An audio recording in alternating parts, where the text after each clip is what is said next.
सर्वांना सलाम पुन्हा एकदा. अरे पोरींनो, तुमचा आवाज मोठा आला एकदम. अच्छा, स्त्रिया बसल्यात. अच्छा, नाही मुली बोलायच्याच नाही. सलाम सगळ्यांना. देव बाबाला आपण धन्यवाद देऊया की ही संधी त्यानं पुन्हा एक वार दिली, त्याचं वचन आपण शिकावं. मी काही तयारी केलेली आहे, पण त्या अगोदर मला तुम्हा सांगती वचनातून बोलण्या अगोदर असं 1 to 1 बोलायचं आहे. इथं जेव्हा कधी मी येतो तर असं नसतं बरं का की मला काहीतरी बोलवणं आलेलं आहे आणि मग मी मला बोलवणं आलेलं आहे मग मी या ठिकाणी येतो वगैरे, असं काही नसतं. तर माझं निश्चित अर्थानं तुम्हा सगळ्यांवर खूप जास्त प्रेम आहे आणि त्यामुळं इथं येत असताना किंवा काल पण मी जेव्हा आपल्या कमिटी संगती बोलत होतो तर त्याच्यामध्ये काही जण मला असे म्हणत होते की इतरांप्रमाणे तुम्ही नाही आहात, कारण तुम्ही आमच्यामध्ये मिक्स होता आणि आमचं सगळं जाणता तुम्ही, आम्ही कोण आहोत, काय आहोत. तुमचं काम नाही की तुम्ही फक्त संदेश दिला आणि गेले. याचा अर्थ हा आहे की माझं निश्चित अर्थानं तुम्हा सगळ्यांवर प्रेम आहे आणि त्या प्रेमाखातर मी या ठिकाणी येत आहे आणि प्रभूचं वचन देत आहे. ह्याच्यामध्ये कोणत्याही प्रकारचं एक ड्युटी प्रमाणे काही नाहीये की इथं यावं, माझं काम करावं आणि मी जावं, असं नाहीये. माझं काम नसलं तरी मी या ठिकाणी येतो आणि मग कुठे जर जात असेल तर मी असंच भेट देऊन जातो. कधी कधी शालीम सरांना असंच मला आज मी त्यांना आता जस्ट म्हणालो की जर आज तुम्ही आले नसते इथं तर मी तुमच्या घरी आलो असतो, असं मी त्यांना म्हणालो, कारण त्यांची तब्येत बरोबर नाही यामुळं. तर त्यामुळं हे बियॉन्ड आपलं जे काही रिलेशन आहे हे बियॉन्ड काही येऊन इथं फक्त वचन देण्याची जी ड्युटी आहे त्याच्या पलीकडे आहे. आणि त्यामुळं काल रात्रीचा जर संदेश तुम्ही आठवला त्याच्यामध्ये संदेशापेक्षा मला असं वाटतं की मी ज्यावेळेस स्वतःहून नंतर मनन करू लागलो त्याविषयी, तर ह्याच्यामध्ये मोस्ट ऑफ द टाइम अधिकार होता. आणि अधिकार यासाठी होता की आपण खूप मोठ्या प्रमाणात चुकत आहोत आणि आपल्याला सुधारण्याची गरज आहे. कारण जर आपण चुकलो नाही, माझी अजिबात इच्छा नाही की इथं बसलेला कोणीही त्या प्रभूच्या अग्नीसमोर जावं आणि त्याला तोंड द्यावं. कारण जो कोणी कुणावर प्रेम करतो त्याची इच्छा नाहीये की त्यांनी नरकाच्या द्वारात जावं. खरा प्रेम करणारा तोच आहे की आपल्या बंधूला तो पाहतो आणि म्हणतो की नाही, तू इथं राहावं हे गरजेचं नाहीये, मला त्यातून तुला बाहेर काढायचं. तर त्यामुळं खरी प्रीती ज्याला आपण म्हणतो, खरी प्रीती हीच आहे. मला आठवतं एकदा प्रीती संदर्भात जे उदाहरण आहे ते मला उदाहरण तुम्हाला देऊ दे, मग आजच्या संदेशाकडे जाऊ दे. म्हणजे जर मी म्हणत आहे तुम्हाला की मी तुम्हावर प्रीती करतो तर ती प्रीती कशी आहे, कारण तुम्हातील अनेकांना जे प्रथमच मला ऐकत असतील त्यांना असं वाटत असेल की एवढं थोडी सरळ बोलायचं असतं आणि एवढं थोडी दुःख द्यायचं असतं आम्हाला. ऐकायला आलं याचा अर्थ हा नाही की ह्यानं आम्हाला फक्त बोलावं वचनातून.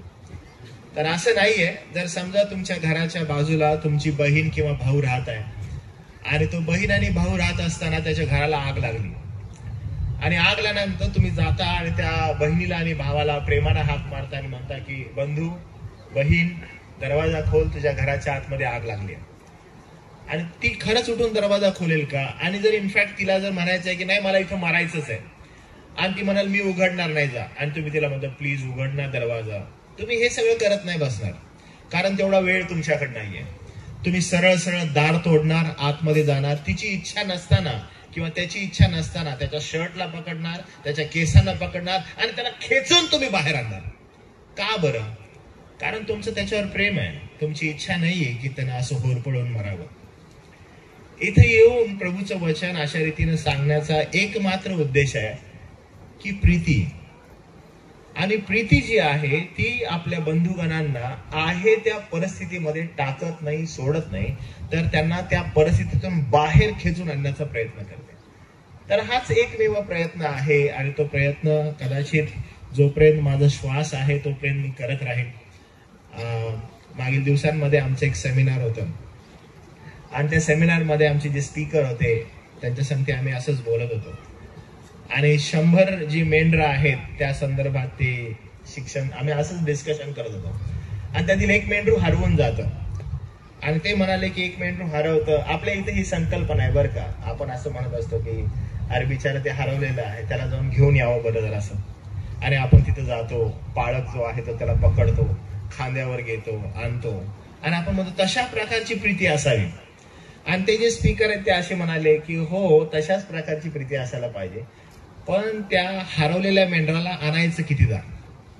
त्याला एकदा आणलं, त्याला मंडळीत ठेवलं, ते पुन्हा वात्रट वागतं, पुन्हा फिरून येतं. पाळक वर्ग आहे का बरं काय महत्वाचं. ते पुन्हा वात्रट वागतं, पुन्हा फिरायला जातं आणि पुन्हा जगात जातं. मग पाळक काय प्रीतीनं भरलेलं आहे, तो पुन्हा जातो, पुन्हा त्याला खांद्यावर घेतो, पुन्हा आणतो. असं पाळकानं कितीदा करावं. तर ते असे म्हणाले त्या मूर्खाला हे समजत नाही की 99ला सोडून मी त्याच्या मागे येतोय. त्याला हे माहित आहे की मी कुठं असतो, त्याला हे माहित आहे की या ठिकाणी भक्ती होते, त्याला हे माहित आहे की या ठिकाणी देवाचं वचन सांगण्यात येतं, त्याला हे माहित आहे की हीच सहभागिता आहे. याला सोडून हे वात्रट बाळ मागं सारखं का जातं. म्हणून एक काम करावं, मी माझ्या 99कडे लक्ष देतो, तुला खूपदा आणलंय, आता प्रभू तुझा न्याय करो. प्रियांनो, प्रीती ही फार स्ट्रेट आहे बरं का. आणि प्रीतीमध्ये जर व्यवस्थापन, प्रीतीमध्ये जर यथायोग्य रीतीनं शिस्त नसेल तर ती प्रीती नाही होत. आणि त्यामुळं कालपासून आपण जो संदेश ऐकत आहोत, पाहत आहोत, माझी मनापासून इच्छा आहे की ज्या परिस्थितीमध्ये आपण आहोत, ज्या विचारांमध्ये आपण आहोत, ख्रिस्ती विश्वासामध्ये पुढे जात आहोत, हे आपला जो विषय आहे या विषयाकडे विशेष लक्ष द्या. मी सांगितलं हा विषय जो आहे हा ख्रिस्ती विश्वासाचे जे 5 स्तंभ आहेत त्या स्तंभातील हा पहिला स्तंभ आहे. माझी मनापासून इच्छा आहे की इतर 4 जे उर्वरित स्तंभ आहेत ते तुम्हाला कळावेत. मी सुरुवात केलेली होती केवळ पवित्र शास्त्र, ज्याला सोला स्क्रिप्चर म्हणतात, लॅटिन शब्द आहे हा ज्यावेळेस प्रचलित झाला त्यावेळेस सार्वत्रिक मंडळी ज्याला कॅथलिक म्हणतात यामध्ये खूप मोठा गोंधळ चालू होता. आणि या गोंधळामध्ये काय उभं करावं किंवा ह्या गोंधळातून यथायोग्य रीतीनं मंडळी कशी प्रस्थापित करावी यासाठी काही जणांचा उपयोग करण्यात आला आणि ज्याला धर्मसुधारक असे म्हणतात ते उभे राहिले आणि त्यांनी या सार्वत्रिक मंडळीला विरोध केला. कारण या सार्वत्रिक मंडळीमध्ये जर काही गोष्ट होती तर ती ही होती परंपरा, विधी जे मनुष्य निर्मित होते. आणि मनुष्य निर्मित गोष्टींना यांनी विरोध केला आणि विरोध करून ते म्हणाले की नाही, चला आपण असं काही सिद्धांत उभे करू ज्या सिद्धांताच्या मध्ये कोणच येऊ नाही शकणार. कारण त्यावेळेस पवित्र शास्त्र वाचण्यास मज्जाव होता. साधारण लोक पवित्र शास्त्र वाचू शकत नव्हते, फक्त धर्मगुरू पवित्र शास्त्र वाचत होते, त्याचं भाषांतर झालं नव्हतं. अशामध्ये झ्विंगली नावाचा व्यक्ती आहे, तो उभा राहिला, त्यानं भाषांतर केलं आणि याचा राग या सार्वत्रिक मंडळीला होता, कॅथलिक मंडळीला होता आणि त्याच्यावर त्यांनी राग केला. त्याच्या अगोदर काही जण येऊन गेले, जॉन हस नावाचा व्यक्ती, त्याला जिवंत या लोकांनी जाळलं. आणि कालांतरानं 15व्या शतकामध्ये मार्टिन लुथरचा जन्म झाला आणि मार्टिन लुथरनं फार सुंदर रीतीनं या गोष्टींना विरोध केला आणि मग प्रोटेस्टंट पंथाची स्थापना झाली, जो प्रोटेस्टंट आपण आहोत. आणि हा प्रोटेस्टंट पंथ जो आहे, ज्या विश्वासामध्ये आपण आहोत, तो विश्वास हा झगडून घेतलेला विश्वास आहे बरं का. आणि झगडणं कशासाठी आहे तर असत्याबरोबर सत्याची लढत आहे. अंधारातून प्रकाशाकडे हा प्रवास झालेला आहे आणि हा जो प्रवास आहे हा तिथून चालत आलेला आहे. आणि सैतान, तुम्हाला मी सांगतो, हा काही गप्प राहिलेला नाहीये. आज कदाचित पवित्र शास्त्र आपल्या हातामध्ये आहे, पण आजचा गोंधळ असा आहे की तुम्हाला आणि मला हेच पवित्र शास्त्राचं वचन जे प्रत्येकाच्या हातामध्ये आहे, कदाचित तुमच्या मोबाईलमध्ये पण असतं, पण तेच उघडायची किंवा ते वाचायची आपल्याला मोकळीकच देण्यात येत नाही. कारण आपल्या बाजूला गोंधळ आणि वातावरण एवढं क्लिष्ट झालेलं आहे की लोक आपल्याला अशा विचारसरणीमध्ये अडकवत आहेत की आपण तिथं जातच नाही. कारण आता परंपरांची जागा अनुभवांनी घेतलेली आहे आणि विधींची जागा दृष्टांतानं घेतलेली आहे. आणि त्यामुळं आज हा जो गोंधळ आहे, या गोंधळामध्ये आपल्याला पुन्हा एक वार जे धर्म सुधारक होते, ज्यांनी युद्ध केलं, ज्यांनी हे सिद्धांत आपल्याला दिले, त्या सिद्धांताकडे पुन्हा एक वार पाहण्याची गरज आहे. आणि ते जर आपण नाही केलं तर मंडळांनो, मी तुम्हाला सांगतो, आपली दुर्दशा आहे, फार भयानक दुर्दशा आहे. कारण हे जिवंत देवाचं पवित्र वचनच बंद करण्यात येत आहे. तुम्ही दुसऱ्या दिवसाचा जो संदेश आठवला त्याच्यामध्ये मी तुम्हाला सांगितलं की पवित्र शास्त्र म्हणजे नेमकं काय, कारण हे ईश्वरी प्रेरणेने लिहिलेलं आहे. इंग्लिशमध्ये याला ब्रेथ ऑफ गॉड म्हणतात, देवाचा श्वास. म्हणजे हे दुसरं तिसरं काही नसून प्रभूचा श्वास आहे, जो आत्मिक जिवंत आहे. त्याला जर कोणती गोष्ट आवश्यक आहे तर तो देवाचा श्वास. आणि हे सर्व लोक एकत्र मिळून सैतानाच्या अधिपत्याखाली तुम्हाला आणि मला या श्वासापासून वंचित करत आहेत. आणि आपलं लक्ष, आपलं ध्येय या वचनापासून अनुभवांकडे जात आहे, दृष्टांतांकडे जात आहे, भविष्यवाण्यांकडे जात आहे. आणि मग सो कॉल्ड काही लोक उठलेले आहेत आणि गोंधळ माजवलेला आहे. आपण म्हणत आहोत की हा महान सर्वसमर्थ देवाचा सेवक आहे, अमुक आहे. तो पवित्र शास्त्राचं वचन घेतो आणि अर्धवट सत्य आपल्या समोर आणतो. म्हणून परवा दिवशी रात्रीचा जो संदेश तुम्ही आठवला त्याच्यामध्ये मी वारंवार एका गोष्टीचा उल्लेख करत होतो. वारंवार एक गोष्ट मी तुम्हाला सांगतो की प्रत्येक ईश्वर प्रेरित शास्त्रलेख जो आहे तो सद्बोध, दोष दाखवणे, सुधारणूक, नीतिशिक्षण याकरिता उपयोगी आहे. का बरे? कारण देवाचा भक्त पूर्ण व्हावा. आज गोंधळ हा चाललेला आहे की सैतानानं फार अद्भुत रीतीनं मंडळीमधील पुलपीटची जागा घेतलेली आहे आणि मंडळी समोर अर्धवट सत्य मांडण्याचा प्रयत्न करत आहे. ज्यावेळेस अर्धवट सत्य तुमच्या समोर येतं त्यावेळेस तुम्ही आणि मी पूर्ण न होता अर्धवट रीतीने पुढे चालू लागतो. काल मी तुम्हाला त्याचं एक प्रात्यक्षिक दिलं. मी तुम्हाला म्हणालो की जर मी तुम्हाला विचारलं तुमचं तारण झालंय का, तर तुम्ही पूर्ण हात वर नाही करणार, पूर्ण हात खाली नाही करणार, तर मी अर्धाच उभा करणार.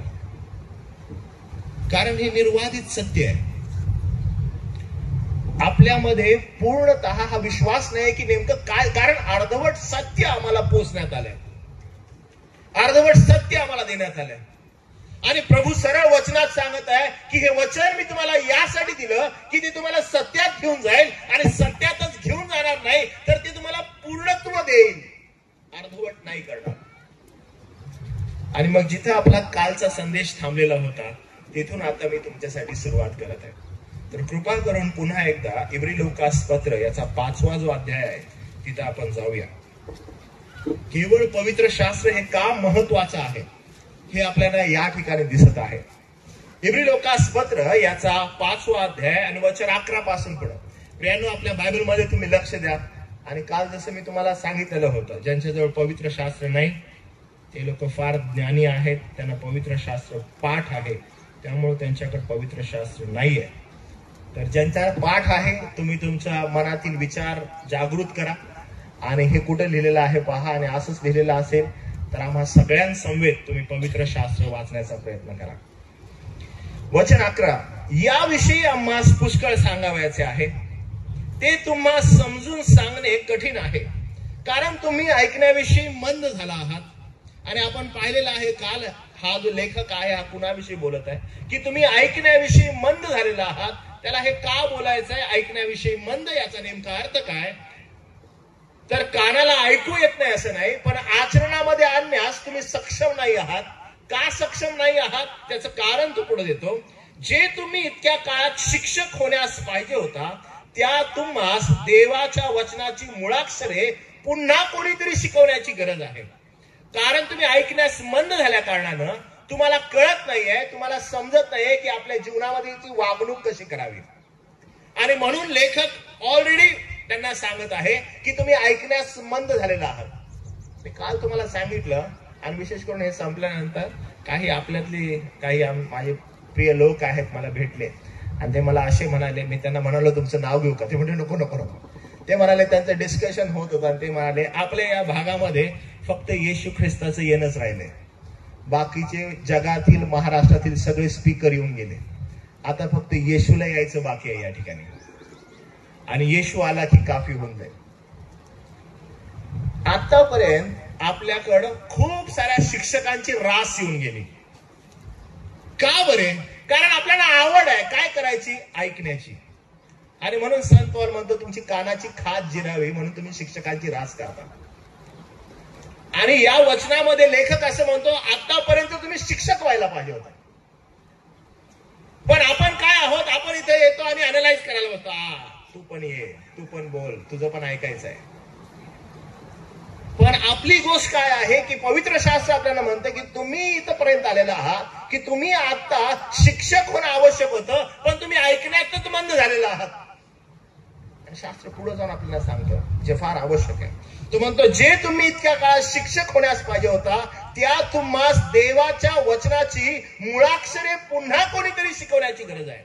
पुन्हा कोणीतरी यायला पाहिजे, पुन्हा कोणीतरी वचनाची मुळाक्षरे पुन्हा एकदा शिकवायला पाहिजेत. ही आपली परिस्थिती आहे.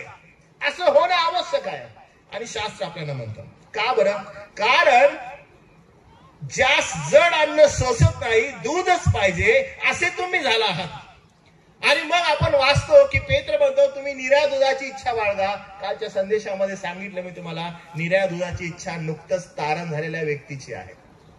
आणि तुमचं जर तारण झालेलं आहे, कालही मी तुम्हाला सांगितलं की हे संदेश जे आहेत केवळ पवित्र शास्त्र हा जो विषय आहे, हा विषय केवळ ज्यांचं तारण झालेलं आहे त्यांच्यासाठी आहे, जे आध्यात्मिक प्रौढतेमध्ये वाढू इच्छित आहेत, ज्यांची इच्छा आहे की आम्ही आध्यात्मिक प्रौढतेमध्ये चालावं आणि वाढावं. निऱ्या दुधाची इच्छा बाळगणं कुणाकडे आहे? नुकतंच ज्यांचं तारण झालेलं आहे त्यांच्यासाठी. पण तुम्हासाठी काय आहे? अहो, तुम्हासाठी जड अन्न आहे. जड अन्न तुम्हाला काय करतं? जड अन्न तुम्हाला ज्ञानी बनवतं. आणि ती अपेक्षा आहे ज्यांचं तारण होतं. तारण झाल्यानंतर देवबाप विशेष करून 3 गोष्टींची तरतूद तुमच्या आणि माझ्यासाठी करतो, जी फार आवश्यक आहे. पहिला आहे पवित्र आत्मा, दुसरा आहे पवित्र शास्त्र, आणि तिसरं आहे मंडळी. की या जगामध्ये जगत असताना तुम्ही आणि मी या तरतुदीवर निर्भर राहावं आणि आपलं आध्यात्मिक जीवन पुढे न्यावं. अहो प्रियांनो, जड अन्न तुम्हाला पवित्र आत्म्याच्या मार्गदर्शनाखाली देवाच्या वचनातून मिळतं. आणि सहभागिता असावी या जगामध्ये, म्हणून ख्रिस्ती सहभागितेसाठी तुम्हाला मंडळी प्रदान केलेली आहे. त्याच्या बाहेर जे आहे ते सगळं जग आहे, देह आहे, देहाची वासना आहे, जगाची वासना आहे, संसाराची फुसारकी आहे, या सर्व गोष्टी बाहेर आहेत. मंडळी जी दिलेली आहे ती तुम्हाला तुमच्या आध्यात्मिक जीवनाच्या प्रवासामध्ये सदृढ करण्यासाठी दिलेली आहे. प्रियांनो, हेच जड अन्न तुम्हाला पुढे घेऊन जातं, तुमची ज्ञानामध्ये भर टाकतं. जेव्हा मनुष्याची ज्ञानामध्ये भर होते त्यावेळेस मनुष्य त्याच्या ज्ञानेंद्रियांमध्ये, ज्याचा जो सत्सद्विवेक आहे त्याच्यामध्ये प्रौढ होऊ लागतो. ज्या वेळेस त्याच्या ज्ञानेंद्रियानुसार तो प्रौढ होऊ लागतो, त्याला सराव होऊ लागतो की कोणती चांगली गोष्ट आहे, कोणती वाईट गोष्ट आहे, ही स्वतःच्या निर्णयांनी नव्हे तर पवित्र शास्त्राच्या मार्गदर्शनानुसार तो पाहू लागतो, तो चाचपडू लागतो. तो असं नाही म्हणत अरे मला हे कळत नाही, अरे मला हे समजत नाही. प्रियांनो, तो वाढू लागतो आध्यात्मिक जीवनामध्ये. आणि म्हणून जे तुम्ही इथं बसलेले आहात आणि जर तुम्हाला हा संदेश समजत नाहीये, जर तुम्हाला कळत नाहीये, तर तुम्ही घरात जाऊन राखेत बसायला पाहिजे आणि पश्चाताप केला पाहिजे तुमच्या जीवनाविषयी, की मला हे का कळत नाहीये, मला हे का समजत नाहीये, माझ्या डोक्यात, माझ्या मंद बुद्धीत हे का जात नाहीये. अरे मी एवढ्या पहिल्या अगोदर बाप्तिस्मा घेतलेला आहे, अरे मी या ख्रिस्ती जीवनामध्ये जगत आहे, मी रोज चर्चला जात आहे, मला हे कळत का नाहीये, मला हे समजत का नाहीये, कारण मी ऐकण्यास मंद झालोय. मी उदाहरणाखातर तुम्हाला एक गोष्ट सांगतो. एक व्यक्ती आहे, जो उठतो, आपल्या रूम मध्ये जातो, रोज बायबल वाचतो, रोज बायबल वाचतो. तो जातो आपल्या रूम मध्ये, रोज बायबल वाचतो, बाहेर आला की होतो फ्रेश. रोज जातो, रोज बायबल वाचतो, बाहेर फ्रेश, मला खूप छान वाटतंय. एव्हरी डे त्याचा जो नित्यक्रम आहे, जातो, रूम उघडतो, आतमध्ये जातो, बायबल वाचतो, रूम उघडतो, आतमध्ये जातो, बायबल वाचतो. आणि मग एकदा माझ्यासारखा एक व्यक्ती त्याला जाऊन विचारतो, अरे किती छान, तू रोज 1 तास बायबल वाचतोस, म्हणजे तुझ्या ज्ञानामध्ये भर पडली असेल. कारण पवित्र शास्त्र मनुष्याच्या ज्ञानामध्ये भर पाडतो, त्याचे ज्ञान चक्षु तो उघडतो, तोच काय तो सर्वस्व करतो. देवाचं वचनच काय, केवळ पवित्र शास्त्रच काय, हेच सर्व करतं. आणि मी त्याला विचारलं, किती चांगली गोष्ट आहे, तुझं ज्ञान वाढलं असेल, तू प्रभूच्या जीवनामध्ये चालत असेल. तो म्हणतो, हो मी रोज रूम मध्ये जातो, रोज मी बायबल वाचतो, माझं रूम बंद असतं, मी रोज त्या ठिकाणी बायबल वाचतो. मी म्हणालो की ठीक आहे, मला तुझं रूम बघायचं आहे, ज्या ठिकाणी तू पवित्र शास्त्र वाचतोस. त्याच्या रूप मध्ये गडद अंधार. प्रियांनो, लाईटच नाहीये. तो जात आहे आणि तो प्रयत्न करत आहे वाचायचा, पण वाचण्याचा प्रयत्न करत आहे, त्याला वाचता येत नाही, त्याला समजता येत नाही. तो एक फक्त कृती करायची म्हणून करत आहे, एक ऍक्ट आहे ती मला करायची. आपल्या जीवनामध्ये आपण अनेकदा आपल्याला असं वाटतं की चला मी बायबल वाचतो, अहो पण तो प्रकाशच नाही आपल्याकडे. ज्या नेत्रांद्वारे तुम्हाला पवित्र शास्त्र कळेल ते तुम्हाला ज्ञातच नाहीये, तुम्हाला समजतच नाहीये, कारण आम्ही ऐकण्यास मंद झालेलो आहोत. प्रियांनो, हे फार इम्पॉर्टंट आहे, फार आवश्यक आहे, कारण केवळ पवित्र शास्त्र तुम्हाला ज्ञान पुरवतं. काही दिवसांअगोदर चर्चमध्ये आम्ही इफिस्करास पत्र शिकत होतो, आणि ज्यावेळेस आम्ही इफिस्करास पत्राच्या 6व्या अध्यायात आलो, मी मंडळीला सांगितलं की मला असं दिसत आहे आपल्याला इफिस्करास पत्र 6वा अध्याय खूप वेळ लागणार आहे. त्याचे व्हिडिओज आहेत बरं का अवेलेबल युट्यूब चॅनलला, तुम्ही बघू शकता ते. आणि मी त्यांना सांगितलं आपल्याला खूप वेळ लागेल असं मला वाटतं. का बरे? कारण तिथं सुरुवातच असं आहे की आपलं झगडणं रक्तमांसाबरोबर नव्हे, तर अंधकारमय जगाच्या अधिपती बरोबर, आकाशातील दुरात्म्यांबरोबर आहे. आणि जेव्हा ही सुरुवात होते, मी मंडळीला सांगितलं की पहा मंडळी, जे आज तुम्ही भक्ती करण्यासाठी या ठिकाणी जमलेला आहात, मंडळी ही गोष्ट लक्षात ठेवा की जो धूर्त आहे तो धूर्त त्या ठिकाणी आहे आणि अंधकारमय जगाचा अधिपती आहे. त्याचं युद्ध फार मोठ्या प्रमाणात विश्वासणाऱ्यांबरोबर आहे. मला तुम्हाला सांगू दे की आपण खूप सॉलिड इक्विप झालं पाहिजे, ऐक्यामध्ये यायला पाहिजे, वचनाच्या शिक्षणामध्ये एकत्रित यायला पाहिजे. आपलं ऐक्यत्व एक असं असलं पाहिजे की देवाचं वचन ज्या ठिकाणी म्हणत आहे त्या ठिकाणी आम्ही ऐक्यामध्ये आहोत, आमच्या सिद्धांतामध्ये आम्ही ऐक्यामध्ये आहोत, आम्हाला कोणी हलवू शकत नाही. We are so firm in this. कोणीही यो कोणी काय बोला, आम्ही वचनामध्ये स्थिर आहोत, कारण जो हल्ला करणार आहे तो बाह्य रीतीनं मंडळीवर हल्ला करत आहे आणि आम्हाला ते स्टँड फर्म व्हायचं आहे. तर केवळ पवित्र शास्त्र जे आम्हाला ज्ञान पुरवतं, जे आमचे ज्ञान इंद्रिय चालवतं, जो आमचा सत्सद्विवेक अधिक चांगल्या रीतीने उत्तेजित करतो, त्या पवित्र शास्त्रावर आम्हाला निर्भर व्हायचंय. अहो, हे फार आवश्यक आहे, फार गरजेचं आहे, कारण युद्ध जे आहे ते आत्मिक आहे. आणि जर आत्मिक युद्ध आहे, तुम्हाला आध्यात्मिक दृष्टिकोनातून तयार होणं गरजेचं आहे, मंद होऊन चालणार नाही.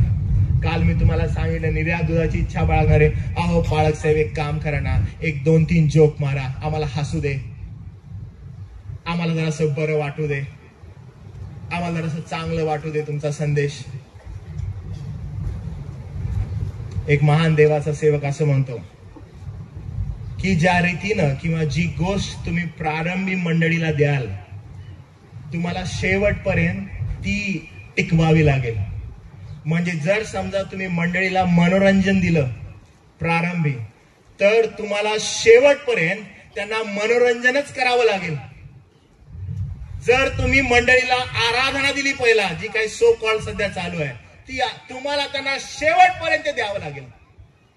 पण जर तुम्ही मंडळीला पवित्र शास्त्राचं शिक्षण दिलं पहिल्यापासून, तुम्हाला शेवटपर्यंत त्यांना तेच द्यावं लागेल. आणि तुम्हाला माहित आहे ह्याची जागा कोणी घेतली आहे?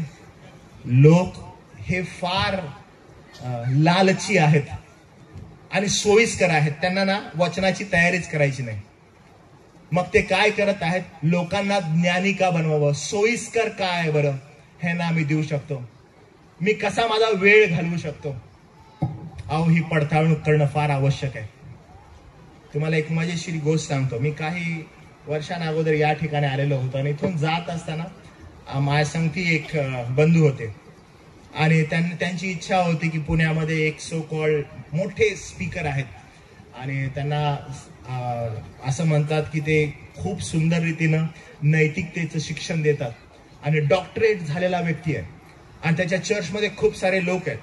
आणि ह्या माझ्या बंधूनं मला सांगितलं की दादा, माझी इच्छा आहे की तू यांचा संदेश ऐक आणि मला सांग की या संदेशानुसार या व्यक्तीला आपण फॉलो करावं की नाही करावं, आपण ह्याच्याकडे पाहावं की नाही पाहावं, ह्याला पवित्र शास्त्राचा शिक्षक म्हणावं की नाही म्हणावं. तर मी गाडी चालवत होतो, मी त्याला म्हटलं ठीक आहे लाव, युट्यूबला त्यांचे व्हिडिओ अवेलेबल आहेत. आणि मग त्यांनी व्हिडिओ लावला. मी व्हिडिओमध्ये पाहिलं की 45 मिनिटाचा संदेश आहे आणि मी पाहिलं 45 मिनिटाचा संदेश आहे आणि त्याने व्हिडिओ लावला आणि मी ऐकू लागलो. 5 मिनिटं झाले, 10 मिनिटं झाले, 15 मिनिटं झाले. 17व्या मिनिटाला मी त्याला म्हटलं व्हिडिओ बंद कर. तो म्हटलं काय झालं? तर म्हटलं खूप सुंदर, ह्याची वाणी एकदम सुरेख आहे, हा बोलण्यामध्ये एकदम छान आहे, पण गेले 17 मिनिटं झालं त्यानं एकदाही प्रभू येशू ख्रिस्त असं नाव नाही घेतलं. त्यानं 15 मिनिटं झाले शास्त्रातील वचनांचा उल्लेख नाही केला. त्यानं 15 मिनिटं झाले देव जो बाप असा बोलला नाही. त्यानं 15 मिनिटं झाले केवळ तो खूप सुंदर रीतीनं लोकांचं मनोरंजन करत आहे. तो छान रीतीनं ऍक्ट करत आहे, तो छान रीतीनं गोड बोलत आहे, 2-3 जोक त्यानं क्रॅक केले, लोक हसत आहेत. त्यानं माझ्या आयुष्याचे 17 मिनिट वेस्ट केले. आणि तुम्हाला माहित आहे, आपण अशा लोकांकडे आकर्षित होतो. कधी कधी आपण त्यांना जगाच्या दृष्टिकोनातून ज्ञानी म्हणतो.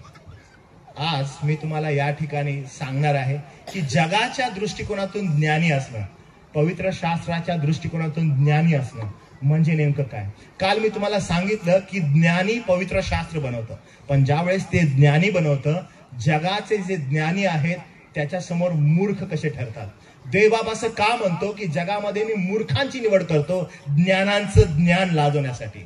आपण या ठिकाणी पाहत आहे की ते तुम्हाला तुमचे इंद्रिय जे आहेत त्याला ते ज्ञानी बनवतं. हे काय आहे तर हे केवळ देवाचं वचन आहे जे तुम्हाला देवाकडे घेऊन जातं. जगातील ज्ञानी मूर्खाचे ठरतात. कारण हे ज्ञान काय आहे ते थोडंसं आपण साच पडून बघूया, कारण हे आवश्यक आहे. पुन्हा एकदा ज्ञानासंदर्भात अशाच प्रकारे अजून एक वचन आहे. काल आपण 4 गोष्टी पाहिल्या. प्रत्येक ईश्वर प्रेरित शास्त्रलेख काय करतो? सद्बोध करतो, दोष दाखवतो, सुधारणूक करतो, नीतिशिक्षण देतो की आपण पूर्ण व्हावं, जे आपल्या कॉन्फरन्सचं ध्येय वाक्य आहे.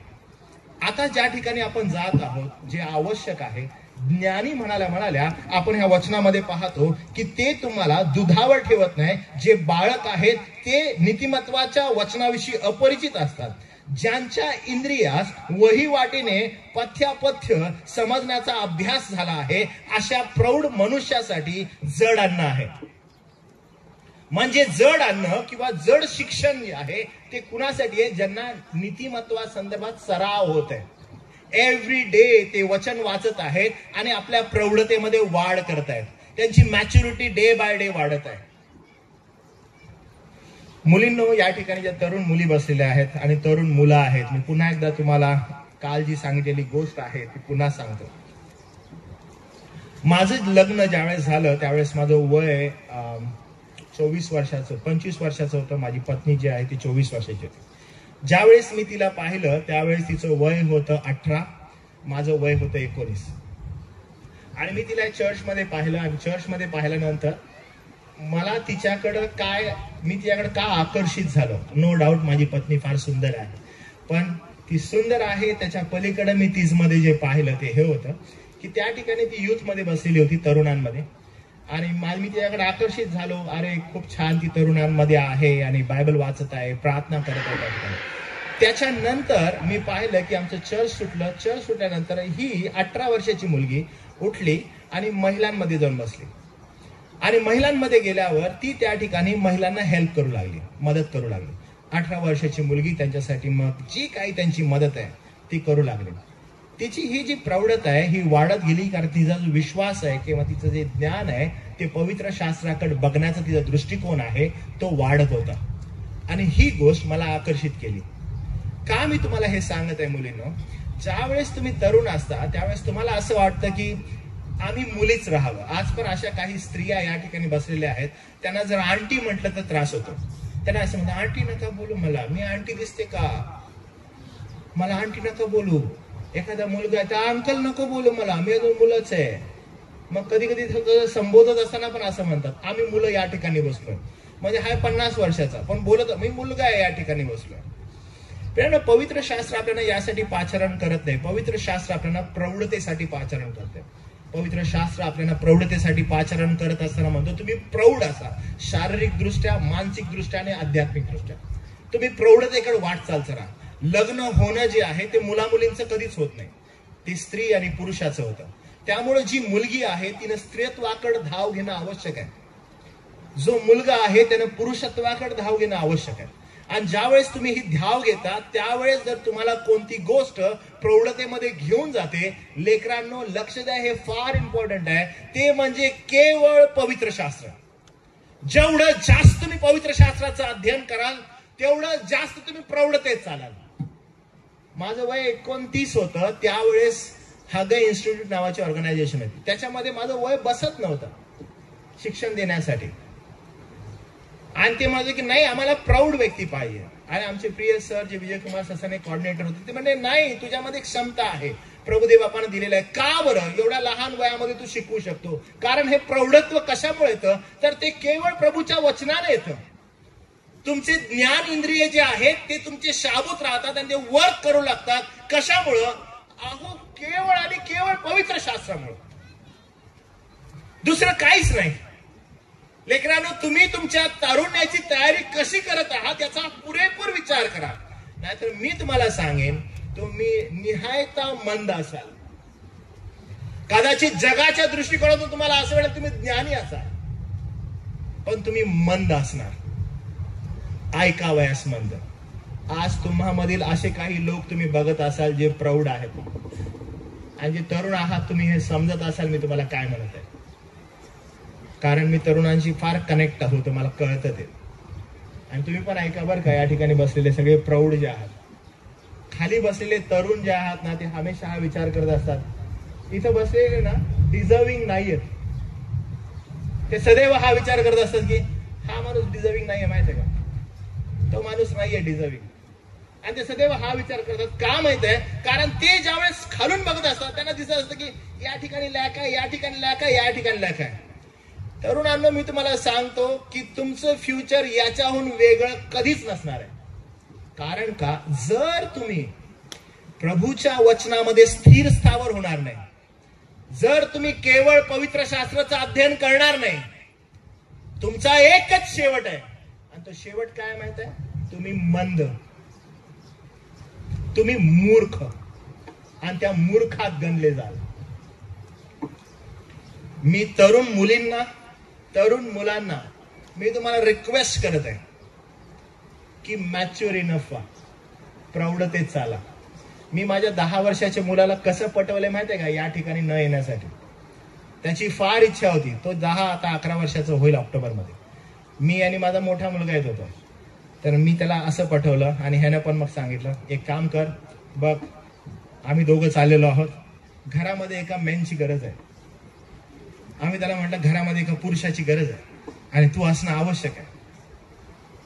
आणि तो लिटरली स्वतःला तसंच समजतो. त्याला जर असं म्हटलं की तू मुलगा आहे, तो म्हणतो नाही, कॉल मी मॅन. आणि आम्ही लिटरली त्याला सांगितलं तू घरामध्ये एका पुरुषाची गरज आहे आणि तू या ठिकाणी थांबणं आवश्यक आहे. आणि तो म्हटला ठीक आहे थांबतो, कारण त्याची यायची फार इच्छा होती.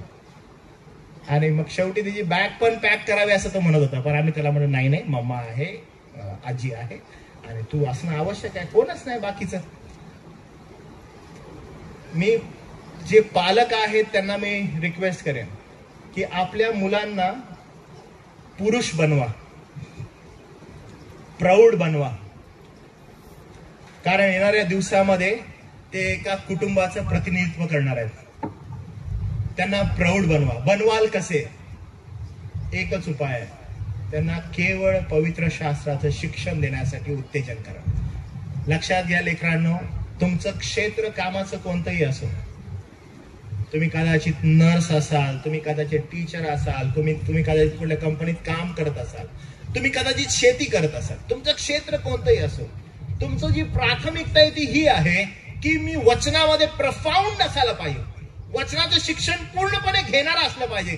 कारण का? कारण ते मला ज्ञानी बनवेल, ते मला सराव करायला लावेल माझ्या आत्मिक जीवनासंदर्भात, आणि मग मी प्रौढतेकडे जाईन. तो माझा कॉल आहे, तो माझा कॉल आहे. प्रियांनो, हे फार आवश्यक आहे, गरजेचं आहे. लेकरांनो, या गोष्टीकडे विशेष लक्ष द्या, कारण मग तुम्हाला अभ्यास होईल आणि प्रौढ मनुष्य तुम्ही व्हाल आणि तशा रीतीने तुम्ही वागणूक कराल. आणि जेव्हा तुम्ही प्रौढ होता, कोणकोणत्या गोष्टी तुम्हाला समेत घडतात याचं फार सुंदर विश्लेषण संत पौल करतो. संत पौल इफिस्करास पत्र याचा 5वा अध्याय आणि त्याच्या काही वचनांमध्ये असं म्हणतो, 15व्या वचनापासून, इफिस्करास पत्र 5वा अध्याय आणि 15वं वचन. मी पुन्हा सांगत आहे प्रियांनो, हे सर्वांसाठी नव्हे, ज्यांचं तारण झालेलं आहे त्यांच्यासाठी हे वचन आहे.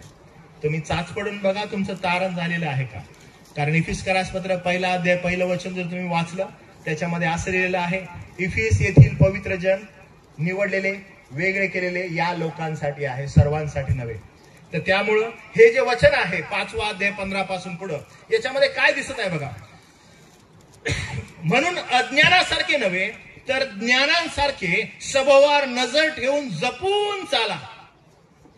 म्हणजे या ठिकाणी पुन्हा एकदा आपल्याला ही वॉर्न करण्यात येत आहे की अज्ञानांसारखं चालू नका, तर जपून चाला, ज्ञानांसारखं चाला. आणि हे ज्ञानी होणं हे का आवश्यक आहे, यासाठी, कारण हे जग तुमचं नाहीये. हे जग अंधकारमय जगाचा जो अधिपती आहे त्याचं आहे. या जगामध्ये जेव्हा तुम्ही जात आहात, जगत आहात, तुम्हाला आणि मला ही गोष्ट लक्षात ठेवणं गरजेचं आहे की प्रभू येशू ख्रिस्तानं आपल्या मंडळीला रक्त आणि शरीर देऊन विकत घेतलंय आणि या जगावर विजय मिळवलेला आहे. याचा अर्थ केवळ मंडळीसाठी, मंडळी या नाशवंत जगामध्ये सिक्युअर आहे.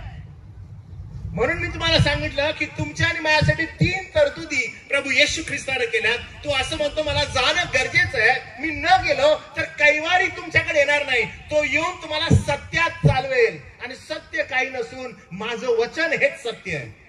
ही दुसरी तरतूद. आणि तिसरी तरतूद जी आहे ती मंडळी. कारण जग जे आहे ते त्या धूर्ताचं आहे आणि म्हणून वारंवार मंडळीला ही वॉर्निंग करण्यात आली आहे, जपून चाला, सांभाळून पावलं टाका, येड गबाळासारखं राहू नका. मला काय होतंय, मी चाललो, चल हे आलो मी चर्चमध्ये, असं काही करू नका. तुम्ही जे आहात ते तुम्ही मोलानं विकत घेतलेले आहात. ऍक्ट वाईजली, ज्ञानी व्हा, कारण ते आवश्यक आहे. काही आई वडील आहेत, त्यांना असं वाटतं मुलगा ज्ञानी होण्यासाठी मी त्याला शिकवावं, मी त्याला ट्रेन करावं. मग काय मी त्याला करतो, मी त्याला डॉक्टर करतो, मी त्याला इंजिनियर करतो, मी तिला अमुक करते, मी मोठा अधिकारी बनवते. कशामध्ये तुम्ही अधिकारी बनवायला लागलाय बरं तिला? या जगामध्ये. मग तुम्ही त्यांना काय द्यायला लागलाय बरं? जगामधलं ज्ञान. अहो, जे ऑलरेडी जगाचे आहेत त्यांना अजून जगी काय बनवत आहात तुम्ही? तुम्हाला मी पुन्हा एक वार या ठिकाणाहून एकच गोष्ट सांगतो, जी वारंवार गेले 3 दिवस सांगत आहे.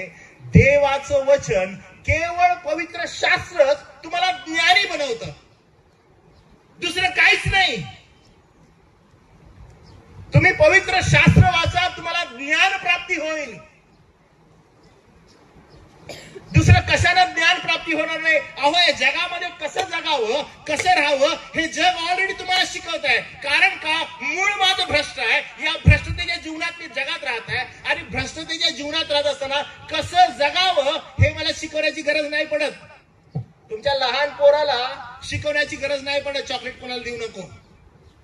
त्याला माहित आहे हे माझ्याकडे असलं तर कोणी मागावं देतो का बघू दे. कोणाला देत नाही ते. त्याला कोणी शिकवलं नाहीये. हे त्याच्यामध्ये हे मुळापासून आहे. पाप हे त्याच्या हृदयामध्ये जडलेलं आहे. जन्माचाच पातकी येतो आणि ह्या पातक्याला अजून मॅच्युअर पापी बनवण्यासाठी आपण या जगातला अजून ट्रेनिंग देतोय. नो डाऊट जगामध्ये जगण्यासाठी काही गोष्टी आवश्यक आहेत, त्या देणं आवश्यक आहे. पण तेच जीवन आहे का? नाही. तुमच्या समोर तुम्ही काय करत आहात? एका पाप्याला अजून प्रौढ पापी बनवण्याचा प्रयत्न करत आहात, मॅच्युअर पापी. इन्स्टेड तुम्ही त्यांच्या समोर जे द्यायला हवं आहे ते एकमेव आहे की पवित्र शास्त्राचं शिक्षण, त्यामध्ये कसं चालावं, कसं वागावं, कसं राहावं याचं पुरेपूर ट्रेनिंग त्यांना तुम्ही द्यायला पाहिजे. म्हणून मी म्हणालो की मुलांना मुलं ठेवू नका, मुलांना प्रौढ पुरुष बनवा. मुलींना मुली ठेवू नका, तर त्यांना प्रौढ स्त्रिया बनवा. पण महिलांनो, जे तुम्ही या ठिकाणी बसलेले आहात, स्वतःला चाचपडून बघा की काय तुम्ही प्रौढ स्त्रिया आहात का? जे पुरुष या ठिकाणी बसलेले आहेत, जे स्वतःला पुरुष म्हणत आहेत, ज्यांचा विवाह झालेला आहे, काय तुम्ही प्रौढ पुरुष आहात का? तुम्हाला तुमचं कर्तव्य ठाऊक आहे का? तुम्ही ते यथायोग्यरीतीने करत आहात का? चाचपडून पाहणं आवश्यक आहे. आणि म्हणून इफिसच्या मंडळीला संत पॉल या ठिकाणी पुन्हा एक वार सांगत आहे की ज्ञानांसारखे सभोवार नजर ठेवून जपून चाला, वेळेचा सदुपयोग करा. अहो, हा जो वेळ आहे त्याचा सदुपयोग करा तुम्ही, कारण ही वेळ गेली तर पुन्हा येणार नाही. आता या ठिकाणी जे तुम्ही आणि मी बसलेलो आहोत, हा वेळेचा सदुपयोग सदैव तुम्ही करावा, कारण आपल्याकडे वेळ कमी आहे. आयुष्य आपलं लिमिटेड आहे आणि या लिमिटेड आयुष्यामध्ये तुमची आणि माझी प्राथमिकता केवळ आणि केवळ तो ख्रिस्त असावा, दुसरं काहीच नको. त्याच्याकडे लक्ष ठेवा आणि त्या आवेशानं, त्या उद्देशानं पुढे पावलं टाका, कारण वेळ जर गेली तर ती पुन्हा येणार नाही. आपल्या प्रत्येक दिवसाचा उपयोग आध्यात्मिक वाढीसाठी करणे, विशेषतः वचनाच्या अध्ययनासाठी करणे, यासाठी तुम्ही करा. जेवढा जास्त तुम्हाला वेळ देता येईल. तुमचा टाइमपास करणं बंद करा बरं का. आपल्याला वाटतं मनोरंजन, विरंगुळा अनेक गोष्टी आहेत, म्हणून काल मी तुम्हाला ह्या म्युझिकचं पण सांगितलं. बघा, चांगलं आहे हे, काही वाईट नाहीये, पण आपण ह्याला किती वेळ देत आहे. अहो, चाच पडून बघाव. Are you coming together to study the word? आम्ही आहोत, आम्हाला यायचं आहे, देवाचं वचन ऐकायचं आहे, आम्हाला हे करणं आवश्यक आहे. मी तुम्हाला एक विलक्षण गोष्ट सांगतो बरं का.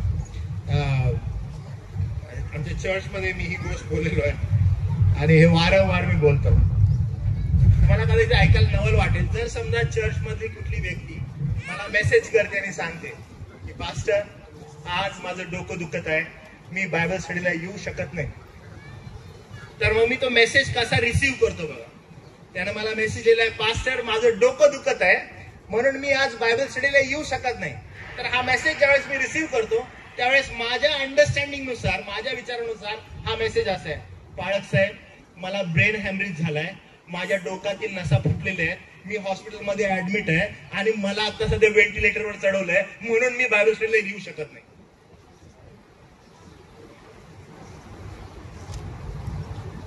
जर कुणी मला मेसेज केला, पास्टर माझं पोट दुखत आहे आणि म्हणून मी कदाचित चर्चला येऊ शकत नाही, तर माझा अनुवाद असा आहे, पास्टर मला अपेंडिक्स झालेलं होतं, ते फुटलेलं आहे आणि सगळा रक्तबंबाळमी झालेलो आहे, मला कळतच नाही, हॉस्पिटलमध्ये आता परत ऍडमिट आहे, परत मला व्हेंटिलेटर लावलेलं आहे आणि मी येऊ शकत नाही. तुम्हाला माहित आहे, एवढी अर्जन्सी आहे आज आणि आपण इतकं हलक्यात घेतोय ना, एकदम हलक्यात घेत आहे. पवित्र शास्त्राचं शिक्षण, त्याचं अध्ययन एकदम हलक्यात घेत आहे. आपल्याला काहीच घेणं देणं नाही त्याचं. How terrible. पण आपण बघा, मुलं ए चला पिकनिकला जायचंय, ए चला आज पार्टी आहे, ए चला इकडं, अरे आपण लगेच रेडी, कारण का भ्रष्ट आहे ना पहिल्यापासून, आतमध्ये भ्रष्टता भरलेली आहे. देवाचं वचन शिकणं, आहे नको, त्याचं अध्ययन करणं, अरे नको, अरे चला अभ्यास नको, वेळ आहे माझ्याकडे. पण जर काही अशी अर्जंट गोष्ट आहे जी मला करायची आहे, अरे सगळं बाजूला राहू दे. आपल्या पाळाचं बघा ना, त्याचा अनुभव असेल बरं का. एखाद्याशी बोलत चर्चला या, बायबल कोण येत नाही, पण एखादं मनोरंजनाचं काही ठेवा, अरे लग्न आहे आणि लग्नात ना डान्स आहे, आजा, धकाड धकाड करा, आम्ही लगेच तयार. का? पोट कुठे गेलं, दुखत नाही आता, डोकं नाही राहत, काय गेलं देणं नाही आपल्याला, माझं एकदम बेस्ट आहे. म्हणून मी तुम्हाला सांगितलं की तुम्ही ऐकाव्या संबंध झालेला आहात. कानाची खाज जिरावी म्हणून येऊन बसता, मस्तपैकी हाताची घडी घालता, अच्छा आता बोल बाबा, तुझं पण ऐकतो, घरी जातो, मला जे करायचंय मी करतो. म्हणून मी सांगितलं की जेव्हा प्रभू येईल, तो गाढवीच्या शिंगरूवरून येणार नाही बरं का. त्याच्या डोळ्यामध्ये आगच आहे, जाळून टाकेल प्रियांना.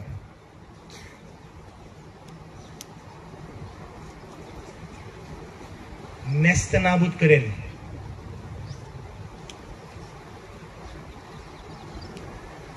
तुम्हाला गंभीर होण्याची गरज आहे या बाबतीत. स्वतःला चाचपडून घेण्याची गरज आहे तुम्हाला. वेळेचा सदुपयोग करा, कारण पुढे असं लिहिलेलं आहे, म्हणून तुम्ही मूर्खासारखे होऊ नका, तर प्रभूची इच्छा काय आहे हे समजून घ्या. मला एक दिवस एक संदेश असा झाला आणि मला एक व्यक्ती आला मंडळीतील आणि मला म्हटला, बाळक साहेब तुम्हाला एक गोष्ट सांगू का, तुम्ही सारखं सारखं आम्हाला मूर्ख म्हणताना बरोबर वाटत नाही बरं का. सारखं आम्हाला आम्ही एवढे मूर्ख नाही आहे हो. मी म्हटलं मी बोलत नाहीये, शास्त्र बोलतंय.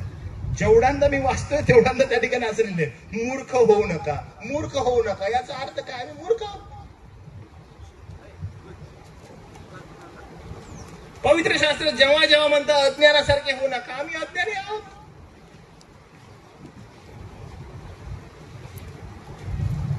त्याच्याहून पलीकडे गलती करा पत्रामध्ये तर असेल, अहो निर्बुद्ध गलती करांनो. तुम्हाला माहित आहे निर्बुद्ध म्हणजे काय? निर्बुद्ध याचा अर्थ मराठीमध्ये जर आपण त्याची फोड केली, ज्याला बुद्धी नाही असा. ज्याला बुद्धी नाही असा याची अजून फोड केली तर जो पागल आहे. तो पागल म्हणजे वेडा. पवित्र शास्त्र म्हणते तुम्हाला का बोलत आहे बरे, का हे सांगत आहे आपल्याला? कारण त्यानं दिलेल्या तरतुदींकडे आपलं लक्ष नाही. केवळ पवित्र शास्त्र जे दिलेलं आहे त्याच्याकडे आपलं लक्ष नाही. आपलं लक्ष कुठं आहे? आमचं लक्ष पुढे आहे.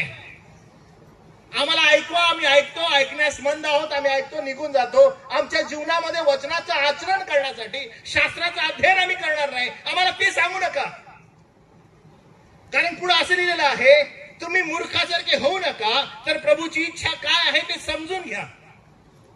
तर आता आम्हाला समजा प्रभूची इच्छा समजून घ्यायची आहे, तर पुन्हा एकदा संत पौल सांगत आहे की प्रभूची इच्छा कशी समजून घ्याल बरं तुम्ही. आणि तीच गोष्ट रोमकरास मंडळीला 12 अध्याय 2 वचनात म्हणतो. 12 अध्याय 2 वचन जे आहे त्याच्यामध्ये जर आपण गेलो आणि वाचलं तर आपल्याला त्या ठिकाणी काय म्हणतं, देवाची उत्तम ग्रहणीय परिपूर्ण इच्छा काय ही तुम्ही सर्व पवित्र जनांसह समजून घ्या. म्हणजे त्याची इच्छा समजून घेण्यासाठी वारंवार आपल्याला बोललेलं आहे. पण त्याची इच्छा समजून कशी घ्यावी बरं? तर पुन्हा तरतूद. तरतूद कोणती आहे? आता या ठिकाणी आपल्याला दिसतंय. वचन पुढचं जर वाचलं तर आपल्याला कळतं बघा. 18 वचन, द्राक्षारसानं मस्त होऊ नका. द्राक्षारसानं मस्त होऊ नका, मूर्खासारखं होऊ नका. द्राक्षारसानं मस्त होऊ नका, त्याच्यामध्ये बेतालपणा आहे. तर कशानं पूर्ण व्हा? तर आत्म्यानं परिपूर्ण व्हा. बघा तुम्हाला वचन आठवतं? 2 तिमोथी 3 अध्याय वचन 16 आणि 17. ते वचन पुन्हा आठवा. आपल्या बायबलमध्ये त्याला राऊंड करा बरं का.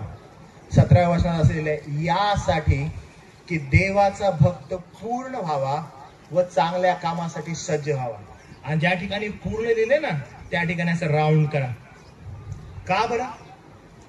कारण वरील जे 16 वचन आहे ते असं म्हणतं की प्रत्येक ईश्वर प्रेरित शास्त्रलेख देवाचं वचन जे त्याचा ब्रेथ आहे, ज्याचा श्वास आहे, ते काय करतं? ते तुम्हाला सद्बोध करतं, दोष दाखवतं, सुधारणूक करतं, नीती शिक्षण देतं, यासाठी की तुम्ही पूर्ण व्हावं व चांगल्या कामासाठी सज्ज व्हावं. या वचनामध्ये संत पौल त्याला दुजोरा देतो आणि सांगतो, द्राक्षारसाने मस्त होऊ नका, त्याच्यामध्ये बेतालपणा आहे, तर आत्म्यानं पूर्ण व्हा. दुसरी तरतूद जी अत्यंत आवश्यक आहे ती हे आहे की आत्म्यानं पूर्ण व्हा. आत्म्यानं पूर्ण होणं म्हणजे नेमकं काय बरं? आत्म्यानं पूर्ण होणं नेमकं काय असतं बरं? म्हणजे याची तुलना बघा कशी आहे की एक आहे द्राक्षरसानं मस्त होणं, दुसरं आहे आत्म्यानं पूर्ण होणं. अरे आम्हाला काही समजत नाही, तुलना एकमेकाची होऊ शकते का? जो द्राक्षरसानं मस्त होतो तो झिंगत असतो. जर दारुडा कोण आहे तो आपल्या इथं आला तो झिंगत येणार, त्याला कुठं जायचं काय कळणार नाही. त्यासाठी बोलायला लागला तर तो काही वेगळाच बोलायला चालू करेल. शास्त्र म्हणतं द्राक्षरसानं मस्त होऊ नका, त्याच्यामध्ये बेताल आहे. बेताल या शब्दाचा अर्थ आहे ज्याच्यामध्ये ताल नाही असा, जो नुसता फिरत असतो इकडून तिकडून वाऱ्याने हेलकावे खाणारा. प्रियांनो, याला वचनाला अनुसरून पेत्र असं म्हणतो की तुम्ही वाऱ्याने हेलकावे खाणारे होऊ नका. म्हणजे हा आला, हा ज्ञान सांगतो, ह्याच्याकडे गेलो, तो आला, त्याच्याकडे गेलो, इकडे आला, तिकडे गेलो. आम्ही फक्त असे फिरणारे नको, हलणारे नको. तर कसे व्हा, तर स्थिर स्थावर वचनामध्ये आत्म्यानं पूर्ण व्हा. अरे आपल्याला कळालं नाही आत्म्यानं पूर्ण होणं म्हणजे काय. तर बघा हेच वचन जे आहे ते कलसेकरास पत्र 3 अध्याय आणि 16 वचनात कसं लिहिलेलं आहे. हे सेम वचन आहे बरं का. थोडस बघा, लेखक तोच आहे, मंडळी चेंज झाली आहे, पण तो काय लिहितोय बघा. 16 वचन कलसेकरास पत्र, त्याच्यामध्ये असे लिहिले, ख्रिस्ताचे वचन तुमच्यामध्ये भरपूर राहो, परस्पर सर्व ज्ञानाने शिकवण व बोध करा, आपल्या अंतःकरणात देवाला स्तोत्रे, गीते, आध्यात्मिक गायने, कृपेच्या पेरणीने गा, बोलणे किंवा करणे, जे काही तुम्ही करता ते सर्व प्रभू येशूच्या नावाने करा आणि त्याच्याद्वारे देव जो पिता त्याची उपकारस्तुती करा. कलसेकरास पत्र 3 अध्याय 16 आणि 17 वचन. आणि जे आपण इफिसकरास वाचत आहे त्याच्यामध्ये अशाच प्रकारचं वचन आहे.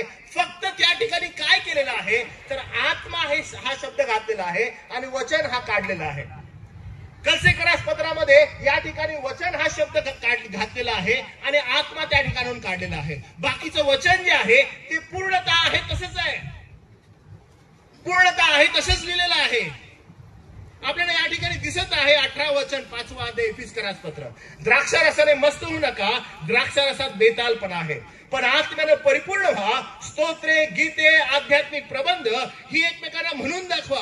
आपल्या अंतःकरणात प्रभूला गायन वादन करा. आपला प्रभू येशू ख्रिस्त याच्या नावाने सर्व गोष्टींबद्दल सर्वदा देवपित्याची उपकारस्तुती करत जा. ख्रिस्ताचे बळ बाळगून एकमेकाच्या अधीन असा.